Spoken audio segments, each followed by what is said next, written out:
السلام علیکم ناظرین و سامعین، آپ کا ہمارے ATR اردو چینل میں خیر مقدم اور استقبال ہے۔ آج ہم آپ کے سامنے درجہ نہم کی درخشاں لے کر اپنے وعدے کے مطابق حاضر ہوئے ہیں اگلے چیپٹر کے ساتھ، یعنی آج ہم چیپٹر پڑھنے والے ہیں آخری سبق۔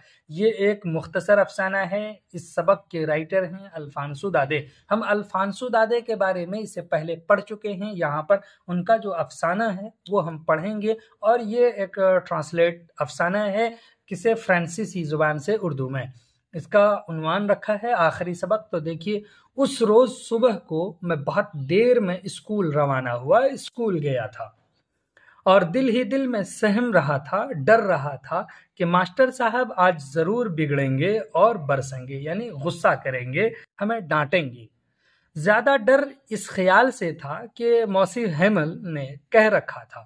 موسی ہیمل جو وہاں کے اسکول کے ٹیچر ہیں، انہوں نے کیا کہا تھا کہ آج وہ ہم سے گردانے سنیں گے۔ کیا چیز؟ گردان سنیں گے، یعنی سیغے سنیں گے، اور میری یہ کیفیت تھی کہ ان کا ایک لفظ بھی یاد نہ تھا۔ موسی ہیمل کا جو ٹیچر ہے، ان کا ایک لفظ بھی یاد نہیں تھا، یاد ہی نہیں کیا تھا۔ ذرا دیر کو یہ خیال میرے دل میں آیا کہ بھاگ چلوں۔ تھوڑا سا دل میں خیال ہے کہ چلو بھاگ جاؤ، اور آج کا دن کہیں ادھر ادھر پھر کر گزار دوں۔ نہ گھر میں رہیں گے، نہ اسکول میں رہیں گے، کہیں دوسری جگہ رہیں گے۔ سردیوں کا ہلکا ہلکا گرم اور روشن دن تھا۔ سردیوں کا جو ہے وہ موسم ہے۔ بن کے جاڑے، یعنی بن کہتے ہیں جنگل کو، کے کنارے چڑیاں درختوں پر چہچہا رہی تھیں۔ چکی کے پچھواڑے کھلے میدان میں جرمن سپاہی قواعد کر رہے تھے۔ پچھواڑے میں کھلے میدان میں جرمن سپاہی، یعنی آرمی، جرمن آرمی ہے، وہ قواعد کر رہے تھے، مطلب وہ نگرانی کر رہے تھے، دیکھ بھال کر رہے تھے، وہ نگہبان بنے ہوئے تھے۔ یہ چیزیں گردانوں سے بہت زیادہ ترغیب انگیز تھیں، لیکن میں دل کا اتنا کمزور نہ تھا کہ خواہشوں پر غالب نہ آ سکتا۔ چنانچہ میں جلدی جلدی قدم اٹھا کر اسکول روانہ ہو گیا۔ وہ اسکول چلا گیا۔ اس کے لیے روانہ ہوا تو دیکھو، میں ٹاؤن ہال کے سامنے سے گزر رہا تھا۔ جو ٹاؤن ہال ہے وہاں اس کے آگے سے گزر رہے تھے، تو میں نے دیکھا کہ جس تختے پر اشتہار لگائے جاتے ہیں، جہاں پر نوٹس چپکائے جاتے تھے، جس بورڈ پر، تو اس میں کیا ہے، اشتہار جو ہے لگا ہے، نوٹس لگا ہے کہ اس کے سامنے لوگوں کی ایک بھیڑ لگی ہوئی۔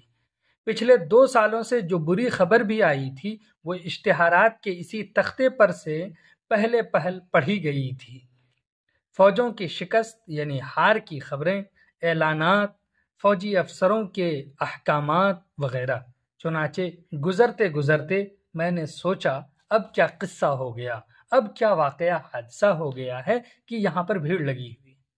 میں بڑی پھرتی سے قدم اٹھائے چلا جا رہا تھا کہ واچڑ لوہار نے، جو اپنے ایک شاگرد سمیت وہاں موجود تھا، یہ نام ہے واچڑ لوہار، جو اپنے ایک شاگرد کے ساتھ وہاں پر تھا، وہ بھی کیا کر رہا تھا، اشتہار دیکھ رہا ہوگا۔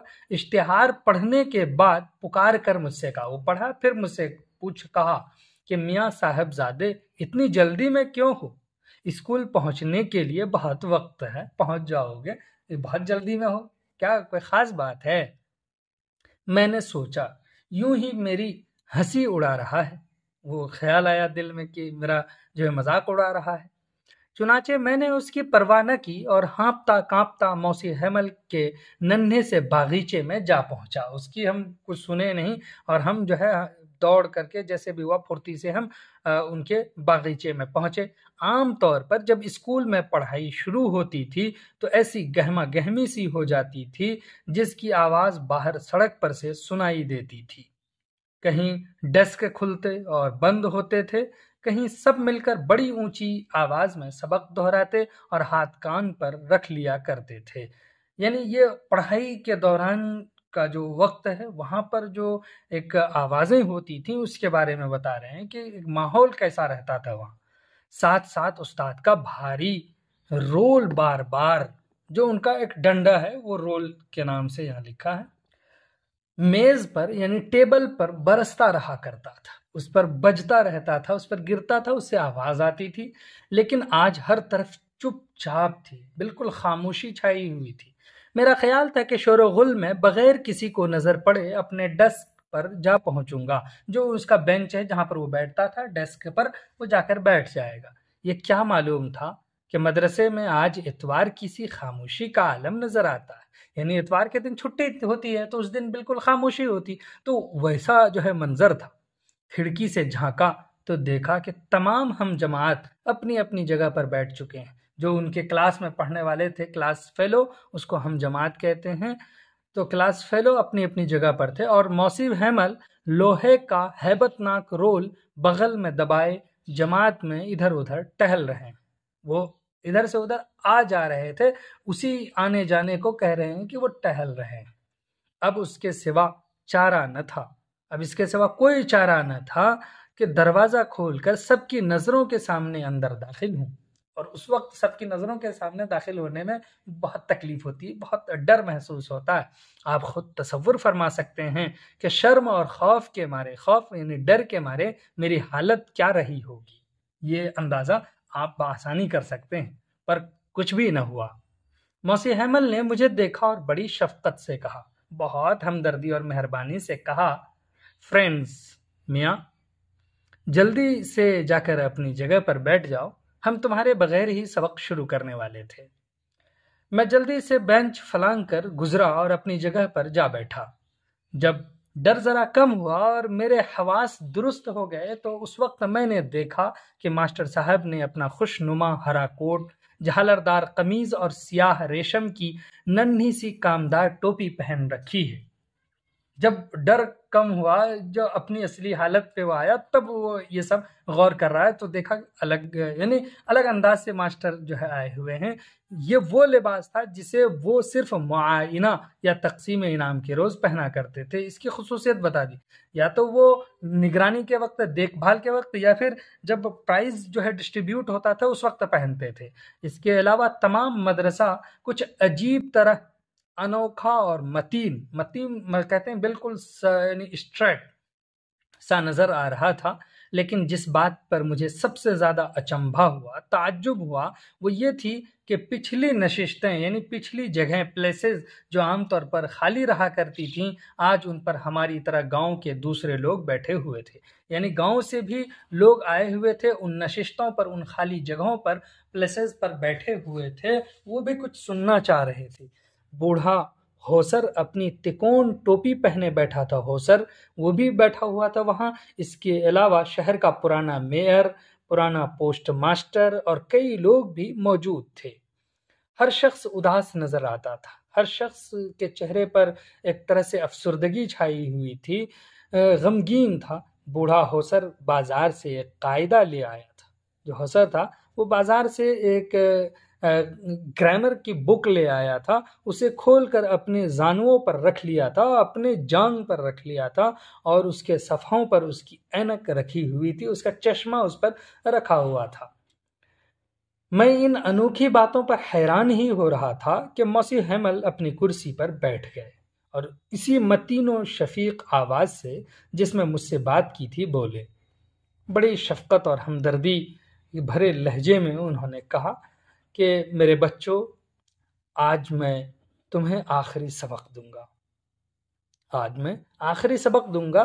برلن سے احکام آ چکے ہیں کہ اساس اور لورین یہ دو جگہ ہیں، دو مدرسے ہیں۔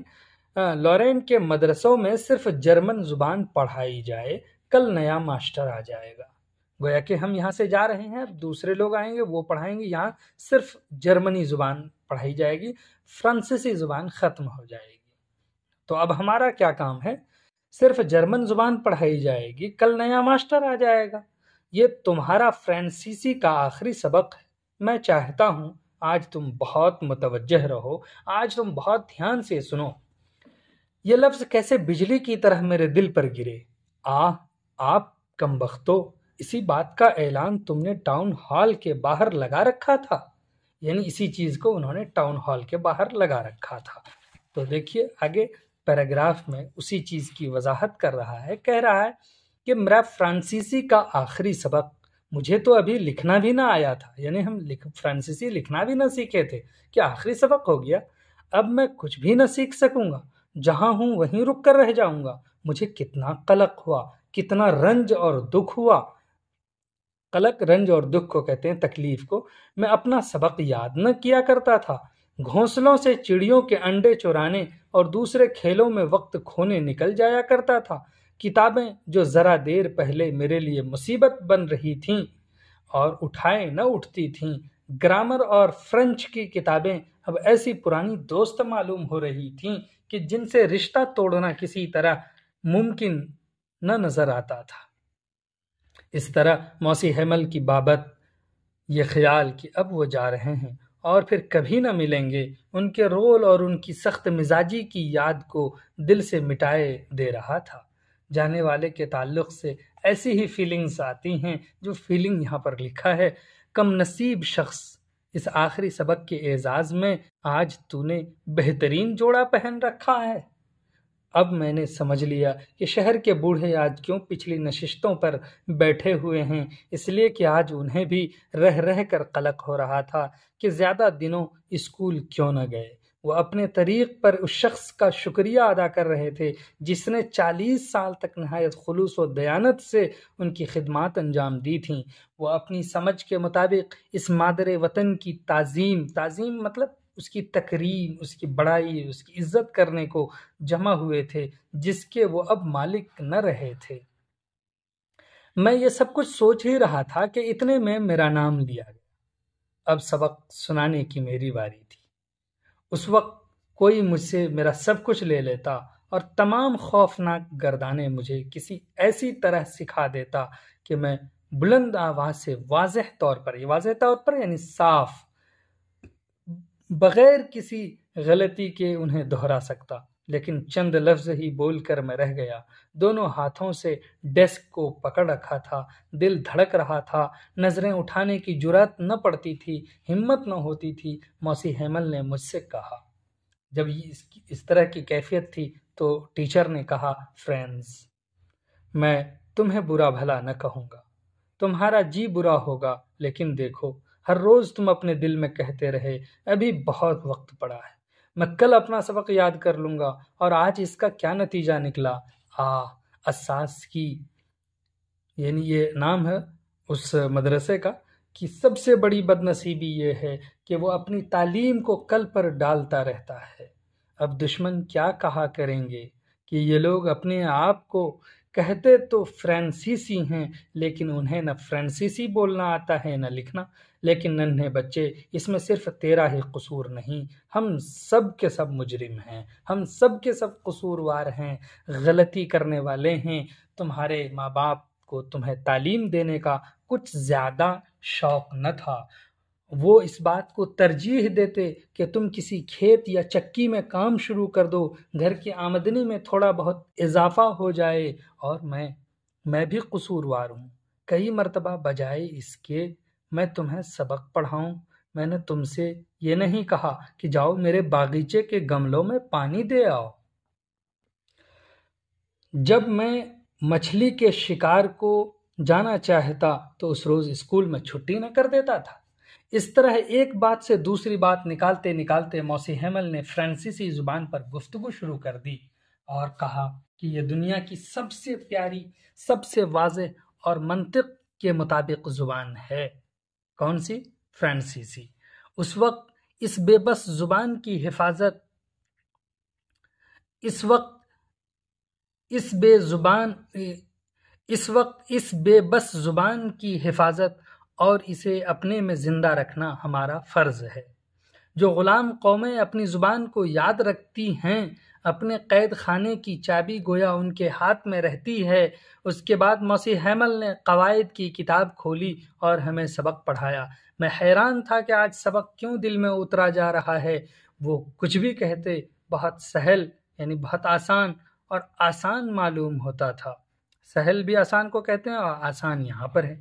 میرا یہ بھی خیال ہے کہ نہ میں نے اپنا سبق کبھی ایسی توجہ سے سنا تھا اور نہ کبھی انہوں نے اسے صبر اور تحمل سے پڑھایا تھا، یعنی اتنے صبر اور تحمل سے، اتنے برداشت سے انہوں نے کبھی نہیں پڑھایا تھا، اور میں نے اتنے اطمینان سے، اتنی توجہ سے سنا بھی نہیں تھا۔ ایسا معلوم ہوتا تھا کہ رخصت ہو جانے سے پیشتر یہ درد مند شخص چاہتا ہے کہ جو کچھ خود جانتا ہے ہمیں بھی سکھلا دے اور کسی طرح سب باتیں ایک ہی بار ہمارے دلوں میں اتار دے۔ قواعد کے بعد ہمیں خوشخطی کا سبق ملا۔ اس روز موسی ہیمل ہمارے لیے نئی کاپیاں لائے تھے جن پر الفاظ فرانس اساس بڑے خوش خط لکھے ہوئے تھے، بڑے عمدہ لکھے ہوئے تھے۔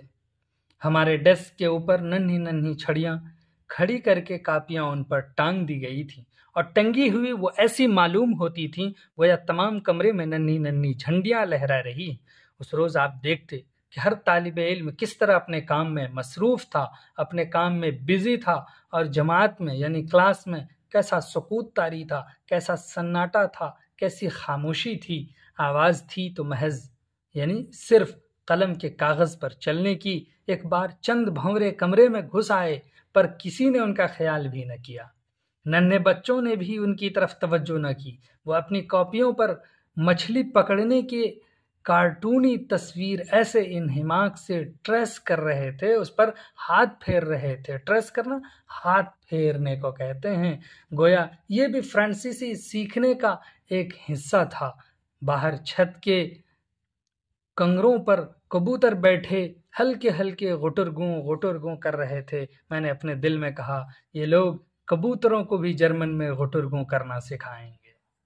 جب کبھی میں لکھائی کے کام پر سے سر اٹھاتا تو دیکھتا کہ موسی ہیمل بے حس و حرکت کرسی پر بیٹھے ہیں، بغیر ہلے ڈولے ہوئے، کبھی ایک چیز کو تکتے ہیں، کبھی دوسری چیز کو، گویا یہ بات اپنے دل میں جما لینا چاہتے ہیں کہ اس ننھے سے کمرے میں ہر چیز کیسی نظر آ رہی ہے۔ سوچئے تو 40 سال تک یہ شخص یہیں رہا تھا۔ سامنے جماعت بیٹھی رہتی تھی اور دریچوں یعنی کھڑکیوں میں سے اس کا ننھا باغیچہ نظر آیا کرتا تھا۔ ڈیسکیں اور بینچ اس کی نظروں کے سامنے گھس کر پرانے ہو گئے تھے۔ باغیچے میں بلوت کے پیڑ اس کے دیکھتے دیکھتے بلند ہوئے تھے۔ انگور کی بیلیں جو خود اس نے اپنے ہاتھ سے لگائی تھیں دریچوں کے گرد بل کھاتی ہوئی چھت تک جا پہنچی تھی۔ ہائے، ان سب چیزوں کو چھوڑ کر چلے جانے سے اس کا دکھیا دل کیسا خون ہو رہا ہوگا۔ اوپر کی منزل میں اس کی بہن کے ادھر ادھر پھرنے کی آواز آ رہی ہوگی۔ وہ اسباب یعنی سامان باندھنے میں مشغول تھی، بزی تھی۔ بس اگلے دن اس شخص کو اساس سے رخصت ہو جانا تھا، لیکن پھر بھی اس شخص میں اتنا حوصلہ تھا کہ آخری دم تک ہر سبق سنتا رہا۔ خوشخطی کے بعد ہمیں تاریخ کا سبق ملا اور اس کے بعد ننھے بچے ابجد دہراتے رہے، یعنی الفابیٹس، حروف تہجی جس کو کہتے ہیں اس کو ابجد بھی کہتے ہیں۔ پچھلی نشستوں میں اب بوڑھے ہوسر نے اینک لگائی تھی اور اپنا قاعدہ دونوں ہاتھوں سے سنبھال کر بچوں کے ساتھ ہجوں کی مشق کر رہا تھا۔ آپ موجود ہوتے تو دیکھتے وہ پڑھ رہا تھا اور رو رہا تھا۔ اس کی آواز شدت جذبات سے کانپ رہی تھی، ایسی عجیب معلوم ہوتی تھی کہ کبھی ہم چاہتے ہنس پڑیں اور کبھی چاہتے کہ اس کے ساتھ مل کر رونے لگیں۔ وہ آخری سبق مجھے کیسی اچھی طرح یاد ہے۔ اتنے میں گھڑی نے 12 بجائے۔ اس کے ساتھ ہی جرمن سپاہیوں کے بگل کی آواز سنائی دی۔ وہ قواعد سے فارغ ہو کر، وہ نگرانی سے علیحدہ ہو کر اس کو کر کے باہر گزر رہے تھے۔ موسی ہیمل کرسی پر سے اٹھ کھڑے ہوئے۔ اس وقت ان کے چہرے کا رنگ پھیکا پڑ گیا تھا۔ چہرے کا رنگ پھیکا پڑنا بھی محاورہ ہے، مگر جیسے بلند و بالا وہ اس وقت نظر آتے تھے، پہلے کبھی نظر نہ آئے تھے۔ وہ بولے، میرے دوستو، میں کسی چیز نے ان کا گلا گھونٹ دیا تھا اور وہ اور کچھ نہ بول سکے۔ پھر وہ بلیک بورڈ کی طرف مڑ گئے۔ بلیک بورڈ کی طرف مڑنے کے بعد چاک کا ایک ٹکڑا لیا اور اپنی پوری قوت سے کام لے کر جس قدر بڑے الفاظ میں لکھ سکتے تھے انہوں نے بلیک بورڈ پر لکھ دیا، زندہ باد فرانس۔ پھر وہ رک گئے، اپنا سر دیوار سے ٹیک دیا اور بغیر کوئی لفظ منہ سے نکالے صرف ہاتھ سے اشارہ کیا، جس کے معنی تھے، اسکول بند ہو گیا، اب تم جا سکتے ہو۔ ابھی آپ نے جو 2-3 پیج میں پڑھا ہے اس کو صرف چند لائنوں میں سمجھ لیجئے موٹے طور پر اس میں کیا پیش کیا گیا ہے۔ فرانسیسی افسانہ نگار کا یہ افسانہ ایک سبق آموز کہانی ہے۔ درس و تدریس سے متعلق یہ ایک کہانی ہے جس میں طلباء کو درس و تدریس کے عملی تجربہ سے روشناس کرایا گیا ہے، یعنی اس کو بتایا گیا ہے دکھا کر کے کہ درس یعنی سبق کیسے ہوتے ہیں، پڑھائے اور پڑھے کیسے جاتے ہیں۔ فرانس کے ملک میں ایک استاد اسکول میں فرانسیسی زبان کی تعلیم دے رہے تھے۔ کہانی کے پس منظر میں آج استاد کے درس کا آخری سبق تھا، جس میں استاد کے طویل تدریسی عمل کا ذاتی تجربہ بھی تھا اور دوسری طرف انواع و اقسام کے طلباء سے ملنے کا مشاہدہ بھی تھا۔ یہ فرانسیسی زبان اور اسی ملک کے سماجی پس منظر کی کہانی ہے جس کا یہ اردو ترجمہ ہے۔ تو یہاں پر آپ نے پڑھ لیا ہے، سمجھ بھی لیا ہے، پھر ہم آپ کو ایسے ہی بہترین چیپٹر کے ساتھ حاضر ہوں گے۔ ہم آپ کو ایسے ہی ڈیٹیل میں سمجھائیں گے، پڑھ کر بتائیں گے تاکہ آپ پڑھ بھی سکیں، سمجھ بھی سکیں۔ اگر اچھا لگے تو لائک، شیئر، کمنٹ ضرور کیجیے۔ السلام علیکم۔